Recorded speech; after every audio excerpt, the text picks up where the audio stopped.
بسم الله الرحمن الرحيم.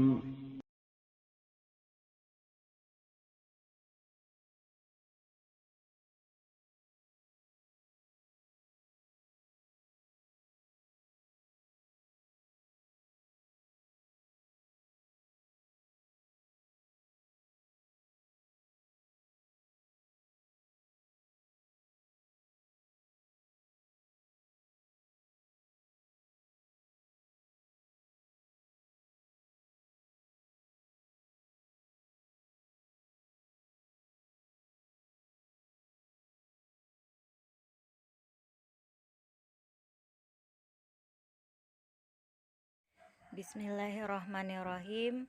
Assalamualaikum warahmatullahi wabarakatuh. Alhamdulillahirabbil alamin. Wassalatu wassalamu ala asrofil anbiya'i wal mursalin wa ala alihi wa ashabihi ajma'in, amma ba'du. Selamat pagi teman-teman. Bagaimana kabarnya hari ini? Semoga teman-teman semua dalam keadaan sehat walafiat dan semoga selalu dalam lindungan Allah Subhanahu wa taala. Amin. Baiklah, hari ini kita akan belajar tematik. Untuk itu, sebelum belajar, mari kita sama-sama berdoa. Bismillahirrahmanirrahim. Allahumma inni as'aluka ilman nafi'an wa rizqan thayyiban wa amalan mutaqabbala. Alhamdulillah, kita sudah berdoa ya. Semoga teman-teman diberi kemudahan dalam menerima materi hari ini. Baiklah teman-teman, hari ini kita belajar tematik tema ketujuh ya. Nah, pada pembelajaran sebelumnya kita telah menyelesaikan subtema yang pertama. Dan sekarang kita akan melanjutkan subtema yang kedua, yaitu indahnya keragaman budaya negeriku. Pada pembelajaran ke-1 dan kedua. Indonesia terdiri atas ribuan pulau, suku bangsa, rumah adat, bahasa, agama, serta budaya daerah yang berbeda-beda. Perbedaan itu justru menjadikan Indonesia kaya dengan keanekaragaman budaya yang membanggakan. Semuanya berada dalam satu negara kesatuan Republik Indonesia atau NKRI. Meskipun beraneka ragam budayanya, semua tetap bersatu dan menjunjung tinggi kerukunan bangsa. Keragaman budaya daerah adalah salah satu kekayaan bangsa Indonesia yang patut kita syukuri. Banyak sekali keragaman budaya yang dimiliki oleh bangsa Indonesia. Salah satunya adalah keragaman kesenian daerah. Tidak ada negara lain di dunia ini yang memiliki keragaman budaya seperti bangsa Indonesia. Oleh karena itu, kita harus selalu bersyukur memiliki keragaman budaya yang sangat luar biasa ini. Materi yang akan kita pelajari pada pembelajaran pertama dan kedua yaitu 1. Mengenal suku Baduy luar dan Baduy dalam. 2. Perbedaan dan persamaan suku Baduy. 3. Manfaat gaya listrik. 4. Peralatan yang menggunakan elektronik listrik. 5. Mendiskusikan sistem kerja alat listrik. 6. Bahaya listrik. Sekarang kita masuk ke materi yang pertama, yaitu mengenal suku Baduy luar dan Baduy dalam. Mari mengenal suku Baduy luar dan Baduy dalam. Dari sekian banyak suku yang mempertahankan kearifan lokal serta adat istiadatnya di seluruh pelosok Nusantara, Tentunya masih terasa kurang jika belum mengenal suku Baduy luar dan dalam. Hingga saat ini, kedua suku tersebut masih memegang teguh nilai kepercayaan dan adat istiadat dari para leluhurnya, sehingga kebudayaan yang dianutnya sulit terkontaminasi dunia luar. Meskipun dibagi menjadi dua golongan oleh masyarakat luar, menjadi suku Baduy dalam dan luar, pada dasarnya masyarakat Baduy sendiri hanya menganggap ada satu Baduy. Masyarakat etnis Sunda ini hidup bersama bersinergi dengan alam di wilayah Banten, tepatnya di Pegunungan Kendeng, Desa Kanekes, Kabupaten Lebak. Suku Baduy digolongkan menjadi suku Baduy luar dan dalam karena perbedaan mendasar mengenai tataran adat yang diberlakukan keduanya. Hingga saat ini, masyarakat Baduy dalam masih memegang kuat konsep aturan adat secara mutlak dalam kesehariannya, sehingga banyak pantangan yang masih sangat ketat diberlakukan. Hal ini berbeda dengan cara hidup masyarakat Baduy luar, yang secara garis besar sudah sedikit terkontaminasi budaya modern. Mengenal Baduy dalam dan luar dapat tercirikan dari perbedaan yang cukup kentara, terutama mengenai pantangan yang ditaati masyarakatnya.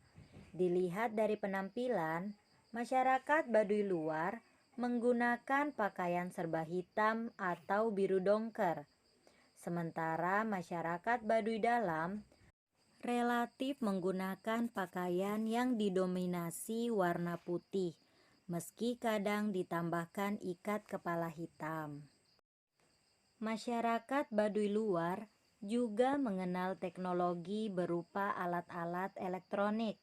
Dalam pembuatan rumah, masyarakat Baduy luar juga menggunakan alat bantu seperti palu, gergaji, dan sebagainya yang masih dilarang keras untuk dipergunakan oleh masyarakat Baduy dalam.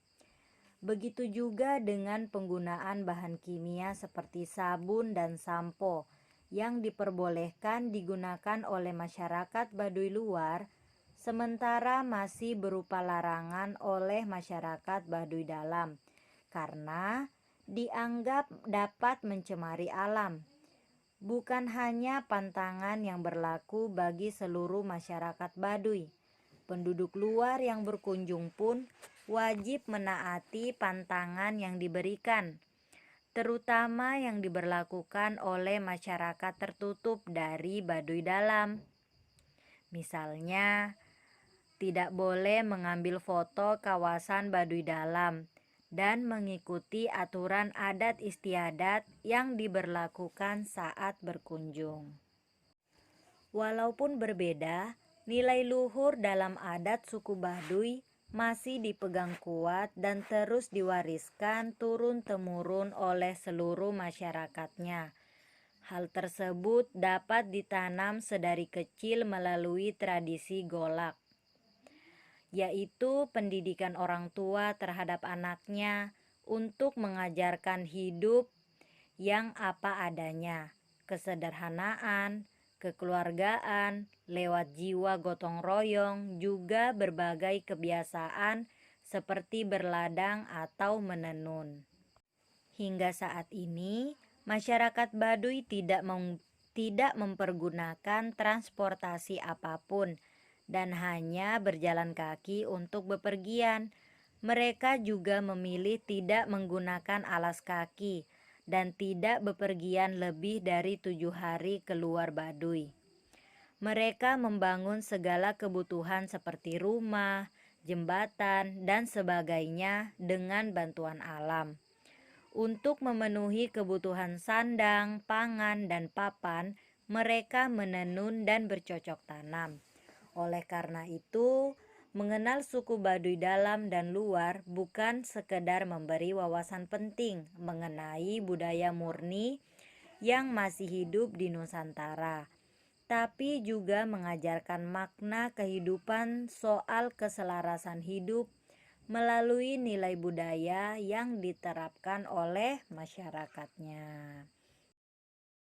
Nah, itulah informasi tentang suku Baduy luar dan Baduy dalam. Sekarang kita akan mencari perbedaan dan persamaan dari suku Baduy luar dan dalam. Nah, teman-teman, kita akan membahas yang terlebih dahulu, yaitu kesamaan cara hidup dari suku Baduy luar dan Baduy dalam ini. Nah, di paragraf yang pertama, kesamaan dari suku Baduy luar dan dalam yaitu masih memegang teguh nilai kepercayaan dan adat istiadat dari para leluhurnya.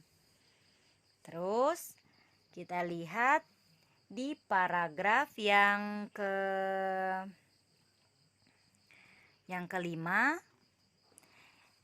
kesamaannya yaitu nilai luhur dalam adat Baduy masih dipegang kuat dan diwariskan secara turun-temurun oleh masyarakatnya, seperti pendidikan orang tua terhadap anaknya untuk mengajarkan hidup yang apa adanya, kesederhanaan, kekeluargaan lewat gotong royong, dan kebiasaan seperti berladang dan menenun.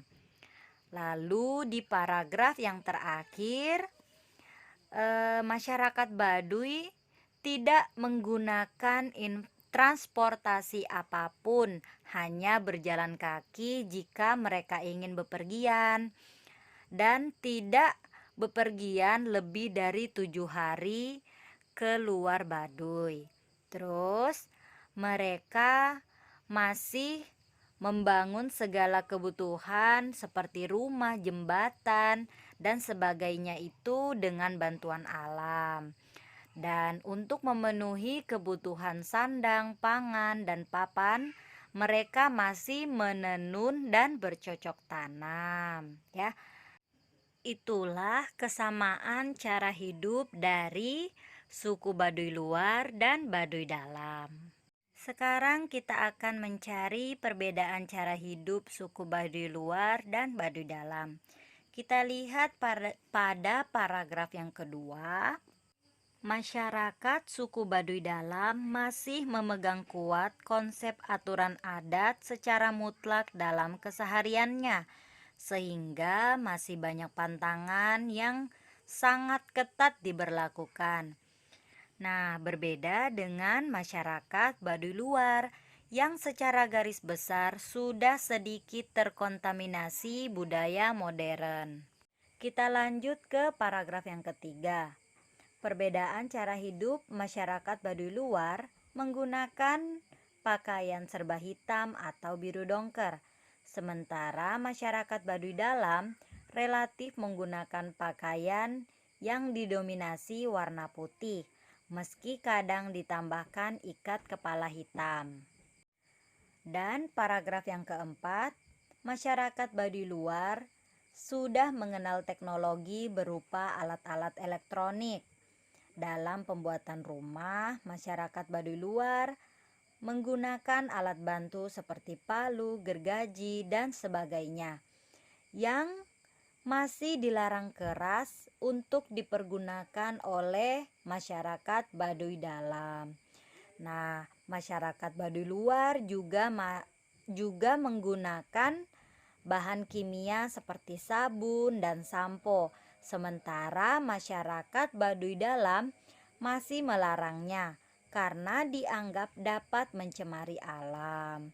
Nah, itulah perbedaan dan kesamaan cara hidup masyarakat Baduy luar dan Baduy dalam.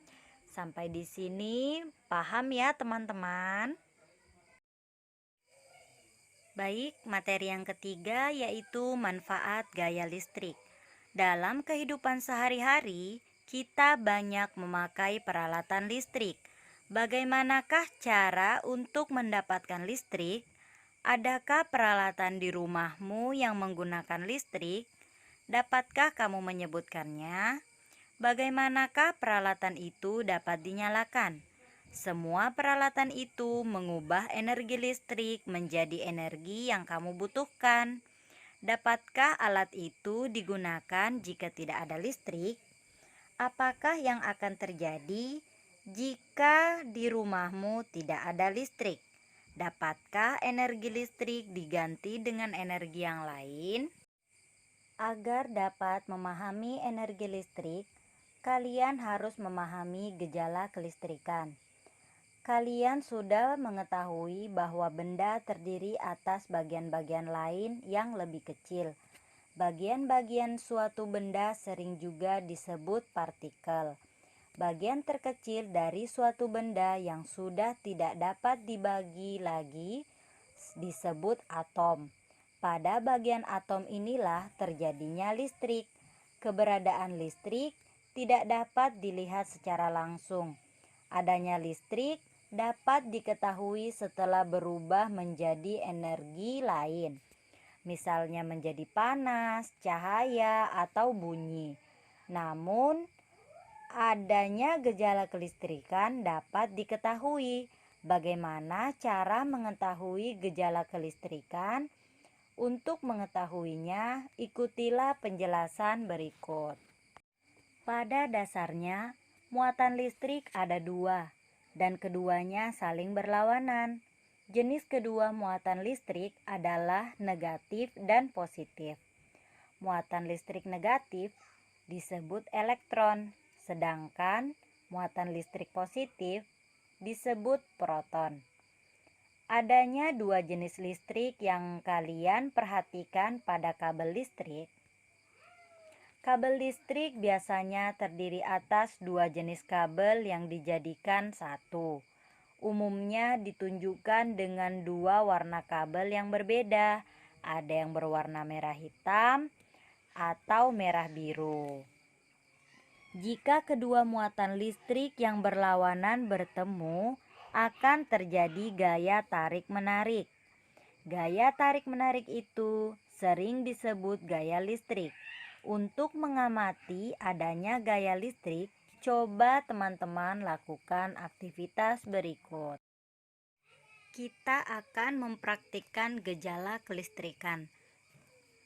Alat dan bahan yang diperlukan yaitu penggaris plastik, serpihan kertas, dan kain wol.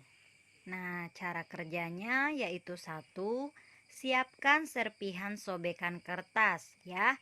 Jadi teman-teman punya kertas, disobek-sobek. Semakin kecil serpihannya itu semakin bagus ya. Terus letakkan serpihan itu di atas meja. Yang kedua, sentuhkanlah ujung sebuah penggaris plastik ke serpihan itu. Adakah serpihan yang menempel? Jawabannya tentu tidak. Nah, yang ketiga, kita ulangi penyentuhan penggaris itu. Tapi sebelumnya kita gosok-gosokkan berulang kali penggaris itu ke kain wol atau kain baju kalian.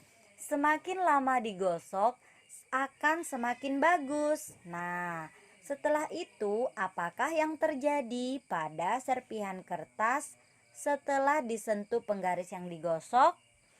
Jawabannya adalah seperti di gambar itu.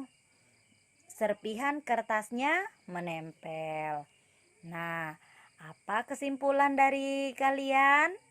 Serpihan kertas yang menempel pada penggaris membuktikan bahwa penggaris bermuatan listrik.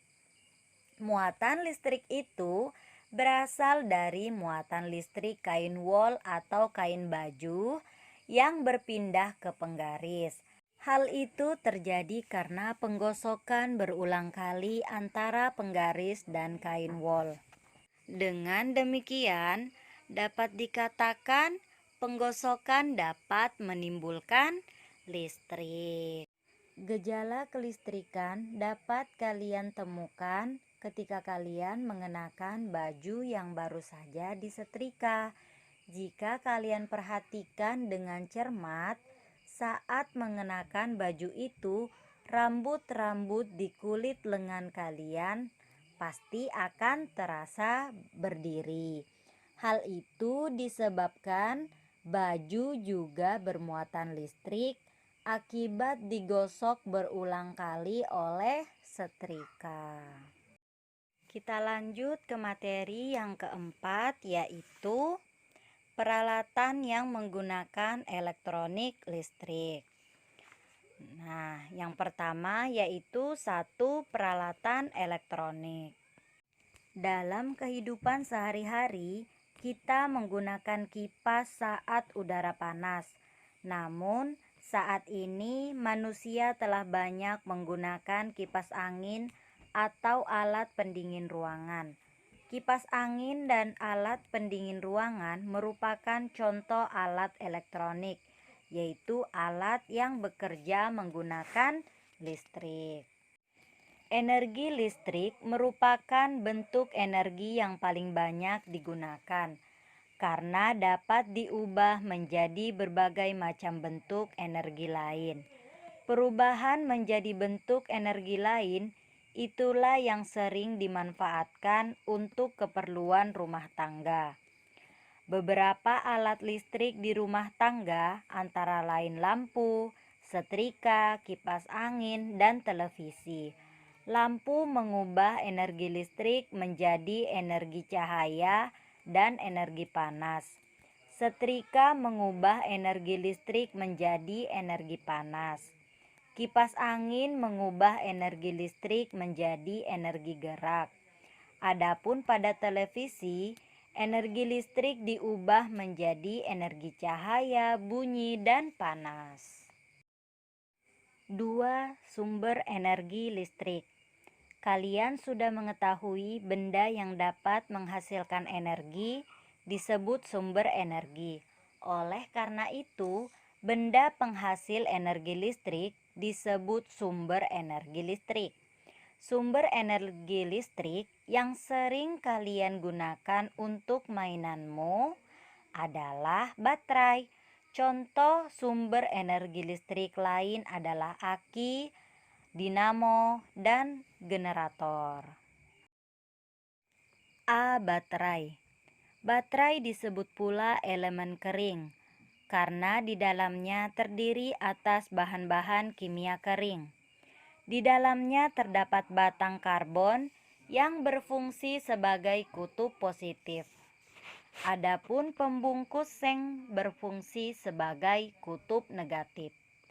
Pada saat digunakan, di dalam baterai terjadi perubahan energi kimia menjadi energi listrik.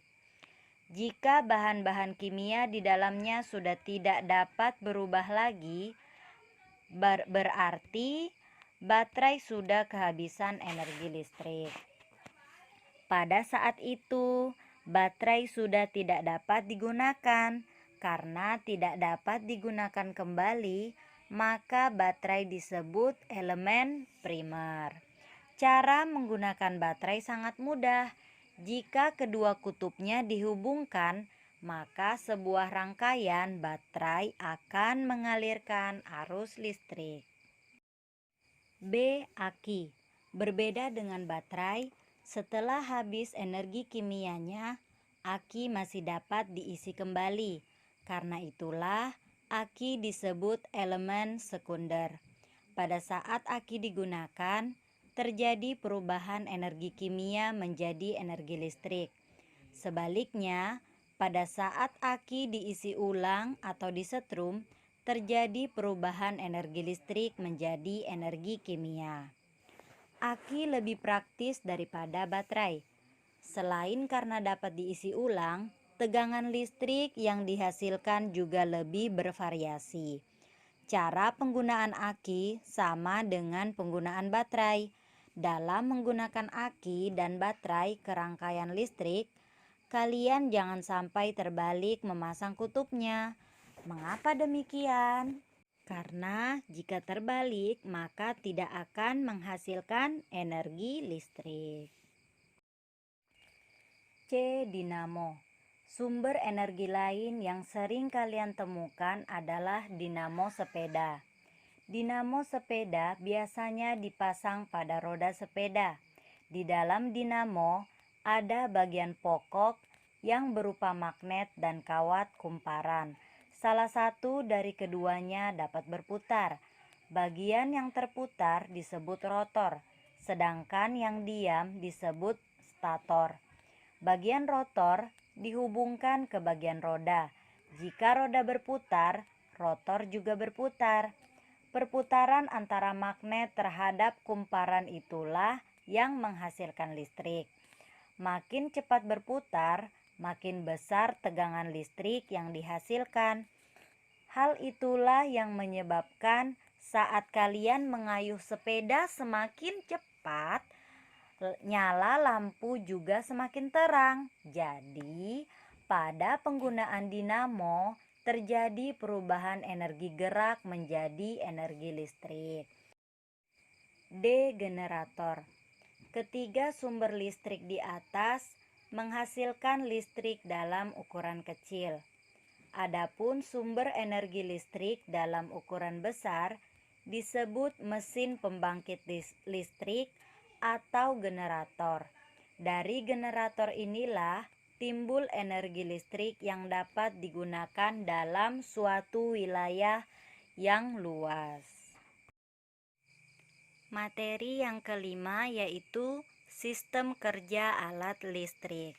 Perhatikan beberapa gambar alat elektronik di bawah. Nah, ini gambar pertama ada kipas angin, yang kedua ada televisi, dan yang ketiga ada setrika. Nah, pertanyaannya satu, apa yang menyebabkan kipas angin dapat berputar? Yuk, apa? Nah, kipas angin mengubah energi listrik menjadi energi gerak.